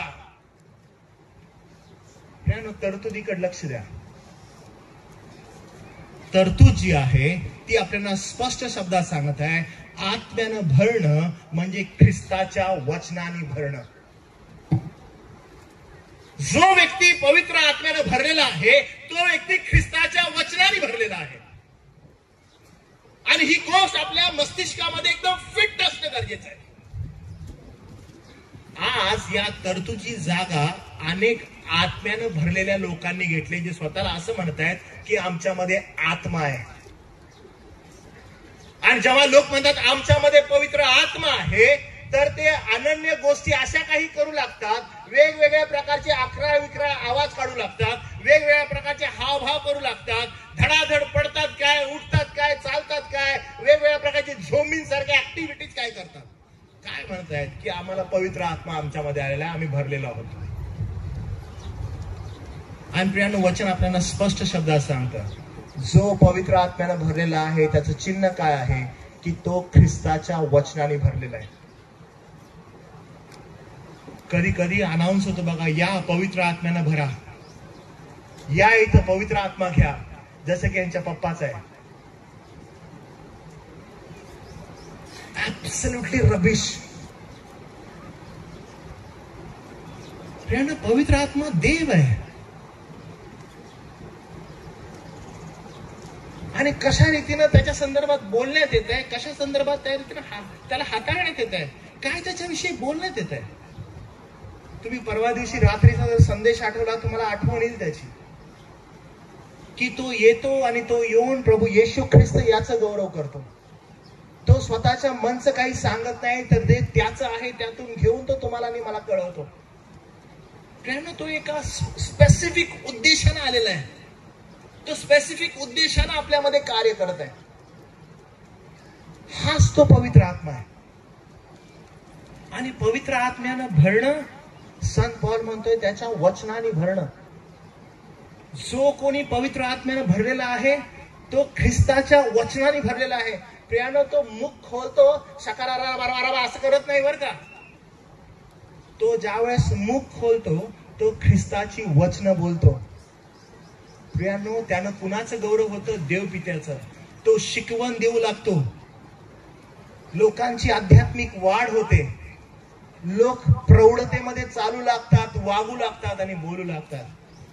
प्रियानो ही भयावह परिस्थिती आहे. कारण का आज तेच वचन आपल्या समोर बंद करण्यात येत आहे आणि सांगण्यात येत आहे की अनुभवांकडे पहा, आमच्या दृष्टांतांकडे पहा. मी तुम्हाला खरं सांगतो बरं का, या ठिकाणी तुमच्याकडे कदाचित असा काही अनुभव असेल की तुम्ही घरात एकटे बसलात आणि तुमच्या समोर देवदूतच उतरलाय आणि तुम्ही वा देवदूत ती बोलणारा मी माणूस आहे. पण तुम्हाला मी सांगतो, हे धांदांत खोट आहे, हॅल्युसिनेशन आहे. मला तुम्हाला हे सांगू दे, जर पवित्र आत्मा तुमच्या जीवनामध्ये कार्य करत आहे आणि त्याने तुम्हाला आणि मला भरलेलं आहे, याचा अर्थ एकच आहे की तुम्हाला त्यानं देवाच्या वचनातून भरलेलं आहे. तुमचे सर्व अनुभव हे बांधा कचऱ्याच्या पेटीमध्ये आणि टाकून द्या, कारण तुम्हाला तुमच्या आध्यात्मिक प्रौढतेमध्ये चालवण्यासाठी देवबापानं जी तरतूद केलेली आहे, त्या तरतुदीच्या बाहेर जर तुम्ही काही बघत आहात, ते धांदांत खोट आहे. तुम्ही तरतुदीवर जर विश्वास ठेवत नाही, प्रभूच्या वचनाकडे जर पाहत नाही, पवित्र आत्म्यावर जर विसंबून नाही, देवाच्या मंडळीमध्ये जर तुमची सहभागिता नाही आणि तुम्ही म्हणता मला मंडळीची गरज नाही, मी मंडळीच्या बाहेर राहतो, अहो तुम्ही खोटे आहात. जो कोणी व्यक्ती आहे तो आपल्या स्थानिक मंडळीशी एकनिष्ठ असणं गरजेचं आहे. नाहीतर काही जण आहेत, मी या मंडळीत पण तोंड मारतो, मी त्या मंडळीत पण मारतो, मी त्या मंडळीत पण मारतो आणि मी त्या मंडळीत पण मारतो. मी आज रविवारी या मंडळीत, दुसऱ्या रविवारी त्या मंडळीत, तिसऱ्या रविवारी त्या मंडळीत. तरतूद अशी आहे की स्थानिक मंडळी सार्वत्रिक मंडळीचं प्रतिबिंब आहे आणि तुम्ही त्या मंडळीचे सभासद असणं, त्या मंडळीला समर्पित होणं, बंधू वर्गांबरोबर एकत्रित असणं, आध्यात्मिक जीवनात वाढणं, या तरतुदीवर तुमचा विश्वास आहे. पण जर तुम्ही तरतुदीलाच मागे सारता, एकला चलो रे, कुठेतरी मी रानात बसलेलो आहे आणि मी म्हणतो हे माझं चर्च मी चालवत आहे, प्रियांनो हे खोटं आहे. You all should be connected. तुम्ही प्रत्येक जण आपल्या स्थानिक मंडळीशी कनेक्टेड असलं पाहिजे, त्याच्यामध्ये तुम्ही समाविष्ट असलं पाहिजे, कारण ही प्रभूनं केलेली तुमच्यासाठी तरतूद आहे. कारण हे जग अंधकारानं वेढलेलं आहे आणि या जगामध्ये तुम्ही जगत असताना तुम्हाला या तरतुदीवर निर्भर राहण्याशिवाय दुसरा पर्याय नाहीये. आणि म्हणून ज्यावेळेस या तरतुदीकडे आपण बघतो, ही तरतूद दुसरी तिसरी काही नसून पवित्र आत्म्या संदर्भात आहे. जो कोणी पवित्र आत्म्यानं भरलेला आहे, ही तरतूद वेगळी नसून नाण्याची दुसरी बाजू आहे की तो देवाच्या वचनाने भरलेला आहे. त्यानं जर तुम्हाला वाटतं की हा आम्ही प्रभूच्या वचनाने भरलेलो आहोत, नो डाऊट तुम्ही देवाच्या आत्म्यानं भरलेला आहात. देवाच्या आत्म्यानं भरणं याचा अर्थ ना अशी गाणी डोळे बंद करून जरा कीबोर्डचा आवाज वाजव, कमी कर, वाढव, इकडं कोण कोण बघत आहे, डोळे उघडून मी असं बघतो, जरा इकडे तिकडं, पवित्र आत्म्यानं भरलो मी. मूर्खपणा आहे हा. किती खोटाडेपणा चालू आहे हा एकदम. अरे माझा वाईकचा आवाज कमी आहे, जरा वाढव, पवित्र आत्म्यानं भरलोय मी. आणि त्या सोट्याला जरा बाजूला घेतलं आणि विचारलं, दादा मला ना बायबलची जरा 4-5 वचनं सांग. त्याला काहीच ठाऊक नाहीये, त्याला काही घेणं देणं पण नाहीये. आता कुठेतरी जाऊन ना हे सो कॉल्ड काही मोठे मोठे आराधना करणारे लोक होते ना, तरुण तरुण पोरं, हे असे संदेश त्यांच्या कानात गेलेत आणि आता ते स्वतःला पास्टर म्हणून लावा लागलेत. सगळं माहिती तुम्हाला. त्यांना आता कळालंय की ना हे आराधना वगैरे पवित्र शास्त्रात नाहीये, पवित्र शास्त्रात पास्टर ही पदवी आहे. मग आता हे लोक कुठून आलेत माहित नाही, आता ते लोक पास्टर लावा लागले, करतायत तेच सगळं. त्यानं चाचपडून बघा बरं का, पारख करा सर्व लोक गोष्टींची. नाही केलं तर आपला प्रॉब्लेम आहे, कारण हे दोन वचनं परस्परांना पूरक आहेत. पवित्र आत्म्यानं भरलं जाणं म्हणजे वचनानं भरलं जाणं. जेव्हा आपण वचन वाचतो, मनन करतो, त्यानुसार जगतो, तेव्हा पवित्र आत्मा आपल्या जीवनाचं नियंत्रण करतो, कारण तो नियंत्रण करणार आहे. जेव्हा तुम्ही कुठे जाता आणि कोणत्या गोष्टीमध्ये या जगामध्ये तुम्ही पडता, पवित्र आत्मा नियंत्रण करतो. तो तुम्हाला वचनाची आठवण करून देतो. कृपा बघ, देवबापाचं वचन असं म्हणतं, हे करू नको, सांभाळून राहा, पाप करू नको. कृपा बघ, व्यभिचार करू नको, शास्त्र असं सांगतं, जार कर्म करू नको सांगत आहे. अरे लक्ष दे, कृपा बघ, सांभाळ. पवित्र आत्मा नियंत्रण करत आहे तुमच्या जीवनानं. किती जबरदस्त आहे. आपण कालांतराने ते नाकारलं का, तर स्वतःला शहाणे समजायला लागलो आपण.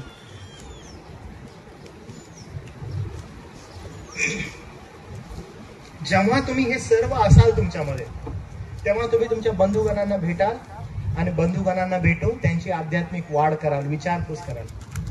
आणि जेव्हा तुम्ही विचारपूस कराल, एकमेकांना सांभाळाल. जर तुमचा बंधू पडत आहे, मी ज्यावेळेस बंधू म्हणत आहे जगातला नाही बरं का, तर मंडळीतलं बंधू पडत आहे त्याला तुम्ही बंधू पडू नकोस, मी आहे तुझ्या बरोबर. आणि त्यामुळे या तरतुदीवर निर्भर राहा. तुमची बहीण आहे, तुम्ही तिला म्हणा बहीण घाबरू नको, मी तुझ बरोबर आहे. कारण ही तरतूद आहे, जगासाठी नाही, मंडळीसाठी. मंडळी आपल्याला प्रभूने दिलेले, आपले बंधुगण आपल्याला दिलेले आहेत. इथं जर चुकून मला कोण असं म्हणालं, बाळक साहेब तुम्हाला एक गोष्ट सांगू, मंडळीत माझं कनेक्शन बरोबर नाहीये एवढं, पण तुम्हाला सांगतो कामावर चला माझ्या, सगळे जण मला एकदम नावाजतात. काय प्रीती आहे, काय प्रेम आहे माझ्यामध्ये, काय सांगू तुम्हाला. माझ्या मंडळीमध्ये एवढं कोण नाही, माझ्या घरामध्ये काय नाही, पण कामावर या, बाहेर लोकांमध्ये जा, माझ्या शेजाऱ्याकडे बघा, तो विधर्मी आहे, अहो माझं प्रेम उफळून बाहेर येतं त्यासाठी. मी तुम्हाला सांगतो तुम्ही खोटे आहात, मुखवटे धारण केलेले आहात. तुमचं प्रेम जर कोणी पाहावं, तुमच्या बंधूंना पाहावं, मंडळीमध्ये तुमच्या बंधून ते जाणावं आणि त्याने देवाची स्तुती करावी. तुम्ही एकमेकांना हातभार लावणारे, आध्यात्मिक जीवनात एकमेकाला वाढवणारे असेल, कारण ते आपलं पाचारण आहे. जर आपल्या मनात देवाचे वचन भरपूर असेल तर आपल्या तोंडातून स्तुती, प्रशंसा, त्याचं वचन बाहेर येत. पण जर समजा प्रभूचं वचनच आपल्या मनामध्ये नाही, याचा अर्थ देवाचा आत्माच आपल्या मनामध्ये नाही, तर एकच गोष्ट आहे, काय माहित आहे, तक्रारी. आपल्या मुखातून जर काही बाहेर येईल, केवळ तक्रार, असंतुष्टता, माणसाबरोबर, देवाबरोबर, मंडळी बरोबर, पाळका बरोबर. म्हणजे बैल आमचा पाळक काय बरोबर नाही, तक्रार. आमची कमिटी काय बरोबर नाही, तक्रार. आमचं चर्च काय बरोबर नाही, तक्रार. अहो कधीही त्याला बघितलं ना, क्वेश्चन मार्क असतो चेहऱ्यावर. सदैव तक्रारीनं भरलेला मनुष्य. काय, अहो तो आत्म्यानंच नाही भरला, तो प्रभूच्या वचनानेच नाही भरला. जर तो प्रभूच्या वचनाने भरला असता, जर आत्म्यानं भरला असता, त्याच्या मुखाद्वारे काय असतं, एकमेकांना उत्तेजन. तुमचा बंधू जर एखाद्या चेअरवर जात तर very good, I am with you, आपण चल प्रभूची सेवा करू, कारण तुला ती चेअर मिळालेली आहे, आपण त्याचा फायदा घेऊ. वाव, कारण तो बंधू आहे, कारण ती बहीण आहे. बहीण चल तू, आपण या ठिकाणी या महिलांमध्ये जाऊया, आपण त्या ठिकाणी प्रभूचं वचन सांगूया, आपल्या बहिणीला आपण एकत्र करून वचनामध्ये वाढूया, चल आपण जाऊया. अहो का बरं होत नाही असं? का आपण माग पडत चाललेलो आहोत? कारण केवळ पवित्र शास्त्रावर आपण निर्भर नाहीये. आपण केवळ पवित्र शास्त्राच्या मध्ये अन्य गोष्टी घुसवत आहोत. आहे पवित्र शास्त्र, पण त्याच्यामध्ये हे पण आहे. आपला विषय तो नाही बरं का, आपला विषय एकच आहे, केवळ पवित्र शास्त्र, स्क्रिप्चर अलोन. अलोन म्हणजे केवळ बरं का, ह्याच्यामध्ये अजून असं नाही. आणि मग वचनामध्ये लिहिलेलं आहे की वचन म्हणजे आत्मिक जीवनाचा श्वास आहे. जर आपण श्वास घेणे थांबवले तर आपले आध्यात्मिक जीवन थांबते. म्हणून आत्म्यात वाढायची गरज आहे. जर श्वास नाहीये तर जीवन नाहीये. जर तुम्हाला असं वाटतं की आम्ही आध्यात्मिक जीवनात वाढावं, तर तुमचा श्वास चालू असणं गरजेचं आहे. प्रियांनो, माझी पुन्हा एकदा तुम्हा सगळ्यांना विनंती आहे, कृपा करून पवित्र शास्त्राचं अध्ययन करत जा. ज्या ज्या ठिकाणी पवित्र शास्त्राचं अध्ययन आहे, शिक्षण आहे, बाकीचं सगळं बाजूला ठेवा. What ever important thing you have, जर शारीरिक काही दुर्दशा, सगळं बाजूला ठेवा. त्याला प्रायोरिटी द्या, त्याला महत्व द्या. प्रभूचं वचन म्हणतं की देवाचं वचन हे 52 पशी सोन्यापेक्षा पण उत्तम आहे. किती अद्भुत आहे. आणि जे त्यानं स्वतःहून आपल्याला दिलेलं आहे. Nobody has this true word. देवाचं वचन एवढं अद्भुत आहे, हे जगामध्ये कुणाजवळ नाहीये, फक्त ख्रिस्ती लोकांजवळ आहे. तुम्हाला ठाऊक आहे हे काय आहे? अहो हे देव बोललेलं आहे. तुम्हाला आणि मला ह्याचा व्हॅल्यू माहित आहे की जर तुम्ही हे वाचू लागला मोठ्यानं तर देव बोलतोय. तुम्हाला ह्याची जाणीव आहे की हे पूर्ण देवाचं वचन आहे. जेव्हा आपण हे उघडतो आणि मोठ्यानं वाचतो, देव बोलतो. हे देवाचे शब्द आहेत आणि हे देवाचे शब्द तुमची या जगामध्ये आध्यात्मिक उन्नती करण्यास पुरेसे आहेत.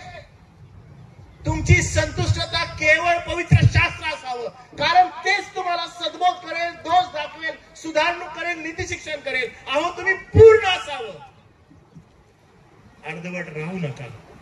आजूबाजूला खूप गोंधळ आहे, खूप गोंधळ आहे.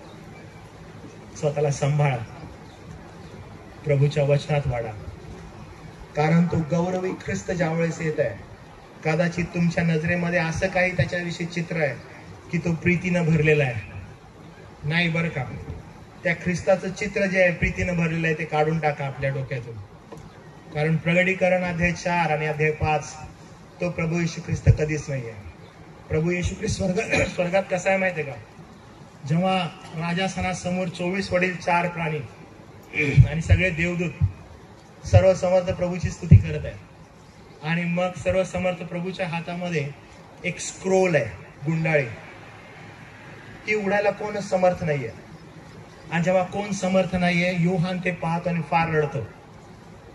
त्यानंतर एक वडील त्याला म्हणतो, रडू नको, थांब. एक जण आहे, कोण आहे, त्याचं नाव काय? तर तो यहुद्याचा सिंह आहे, दाविदाचा अंकुर आहे. आणि जेव्हा तो तिथून प्रगट होतो, त्याचं चित्र असं दर्शवलेलं आहे की जसं काही वधलेला कोकरा येतो. अध्याय 1 मध्ये ज्यावेळेस योहान त्याचे चित्रीकरण करतो, तो असं म्हणतो, त्याच्या डोळ्यामध्ये आग आहे, त्याच्या जिभेमध्ये तलवार आहे. प्रियांनो, भय धरा, त्या ख्रिस्ताचं भय धरा.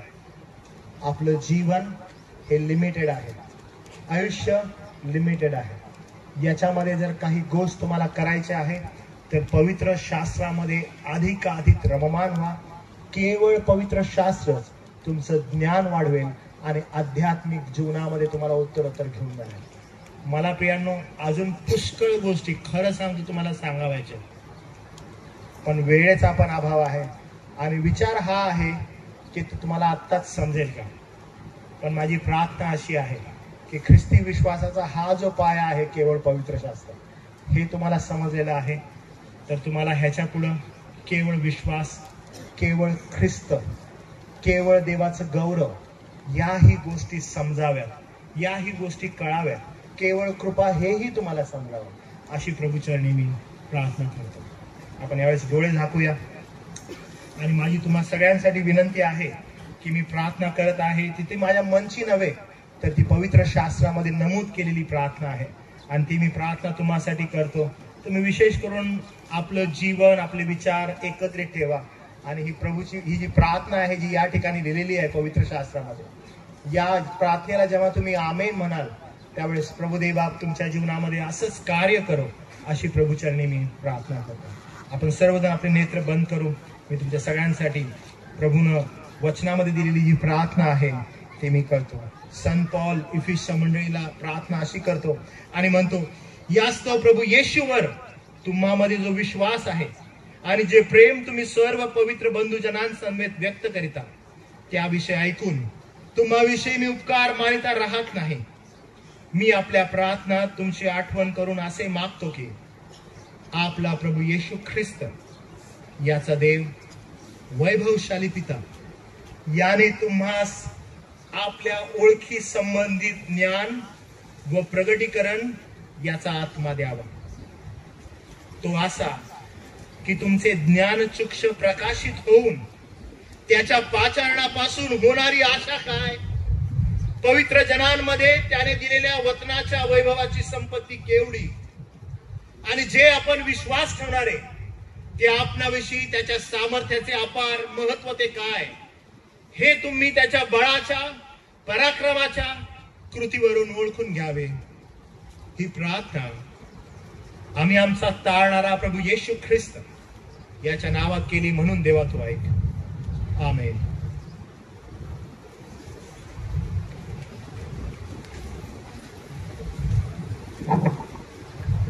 थँक्यू बाळक सर, आमच्या आजच्या दिवसाचं आध्यात्मिक अन्न आपण आम्हाला दिलं. आपण पुन्हा एक प्रार्थना करूया. चिंचपाडा चर्च कौन्सिलचे सचिव शालीम गावी सर आहेत, ते एक प्रार्थना करतील. त्याच्यानंतर आपण दान घेणार आहोत. दानासाठी अविनाशी तरुण संघ चिंचपाडा यांनी तयारीत राहायचं आहे. यस.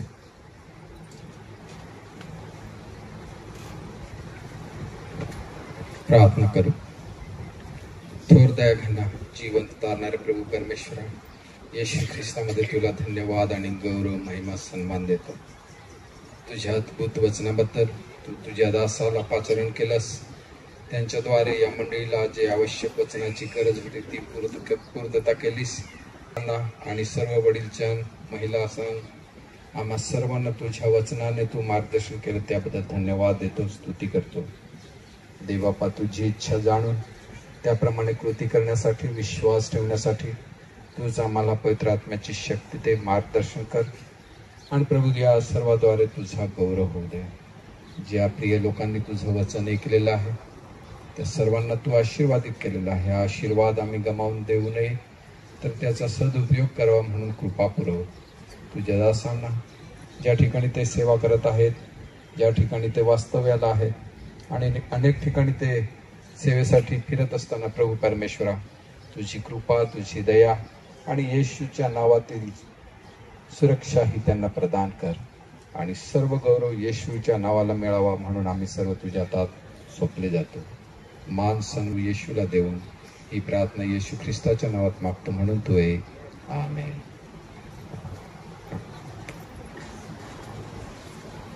अविनाशी तरुण संघ चिंचपाडा पुढे या आणि दानासाठी गीत गा. आणि दान घेण्यासाठी स्थानिक तरुण संघ बौद्धीपाडा यांनी यायचं आहे. अविनाशी तरुण संघ लवकर.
अविनाशी तरुण संघ चिंचपाडातर्फे सर्वांना ख्रिस्तात सलाम.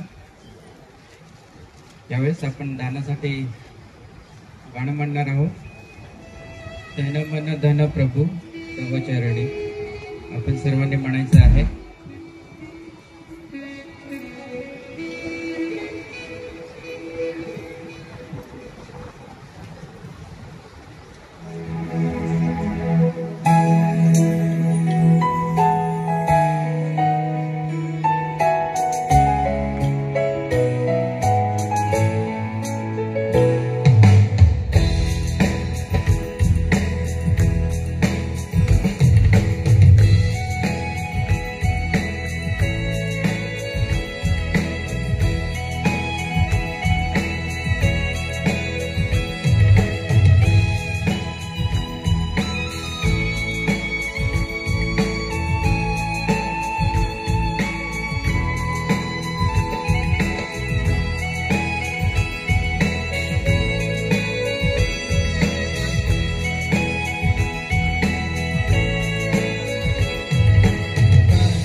यावेळेस आलेलं दान आहे त्याच्यासाठी आपण प्रार्थना करणार आहोत। आलेलं दान आणि 2 विनंती आहे ते सांगतो त्यांच्यासाठी पास्टर इसाक गावित आहे ते प्रार्थना करतील दानासाठी। आणि सोबतच आंध्र प्रदेश या ठिकाणी सायंटिस्ट इन्स्टिट्यूट आहे त्या ठिकाणी प्रशांत वसावे आपले गंगापूरचे आहेत ते एक्झामसाठी गेले आहे, त्यांची सुद्धा आठवण ठेवायची आहे। आणि नीटची एक्झाम आहे आपले बरेच पोरं त्यासाठी गेलेले आहे त्यांच्यासाठी सुद्धा प्रार्थना करायची। अशा दान आणि सोबत या विनंत्या घेऊन तुम्ही प्रार्थना करा।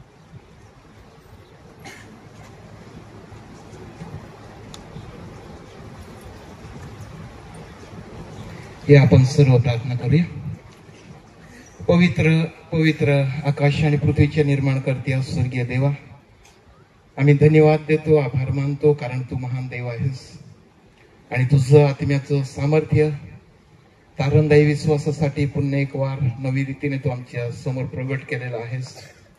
ही केवळ तुझी दया आहेस दे बापा। तुझं दासांद्वारा अद्भुत आणि सामर्थ्यशाली वचनाद्वारा तू आमच्याशी बोललेला आहेस।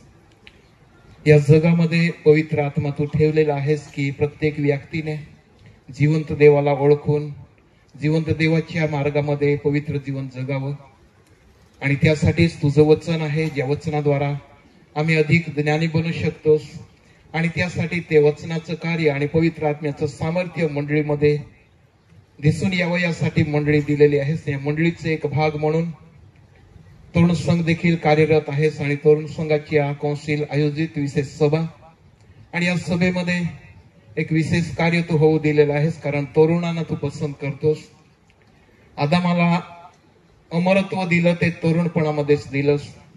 प्रभू येशू ख्रिस्ताचं बलिदान देखील तरुणपणामध्येच तू प्रगट केलेलं आहेस आणि आज मंडळीतल्या तरुणांना तुझ्या सेवा कार्यासाठी आव्हान देखील तुझं वचनातून तू प्रगट केलेला आहेस, त्याबद्दल आम्ही तुझं स्तुती करतो। ज्यांनी स्वतःला समर्पित केलेलं आहे त्यांच्या जीवनामध्ये दे बापा अद्भुत क्षण आजच्या दिवसासाठी तू ठेवलास आणि त्या क्षणामध्ये एक उत्तम संधी दिलेली आहे की न्याय समयी अग्निज्वालेने परिपूर्ण असा ख्रिस्त प्रगट होईल तेव्हा तोच तरुण आणि तीच व्यक्ती जी आत्मिक रीतीने तरुण आहेस, जी वचनाच्या जलस्नानाने शुद्ध आणि पवित्र केलेला आहेस, तोच तुझ्या समोर टिकाव धरणार आहेस आणि त्याबद्दल आम्ही तुझं स्तुती करतो। दे बापा हे सेवा कार्य पवित्र आहे, परिपूर्ण आहे आणि आत्मिक भेदाने भरलेला आहे। तो भेद जो आत्म्याने चालतो त्यालाच तो प्रगट करतोस, त्याबद्दल आभार मानतो।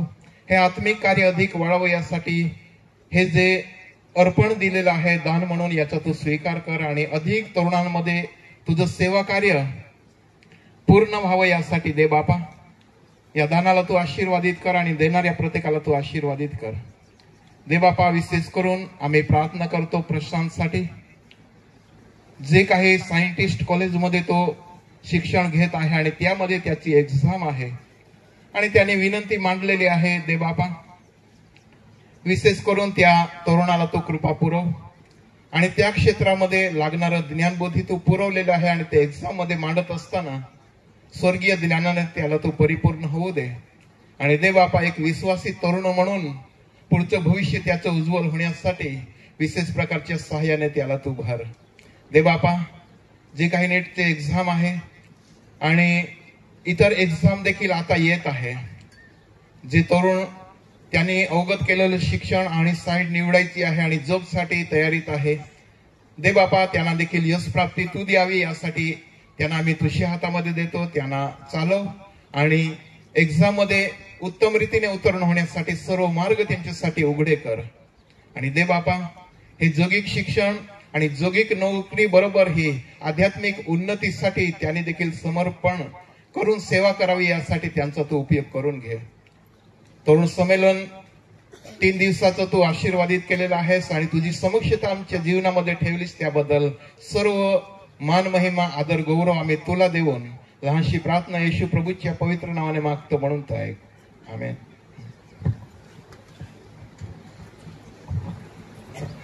आता आपण काही सूचना ऐकून घेणार आहोत आणि चिंचपाडा चर्च कौन्सिलचे सचिव शालिम गावित सर आहेत ते पुढे येतील आणि काही महत्त्वपूर्ण सूचना आहेत ते आपल्याला देतील।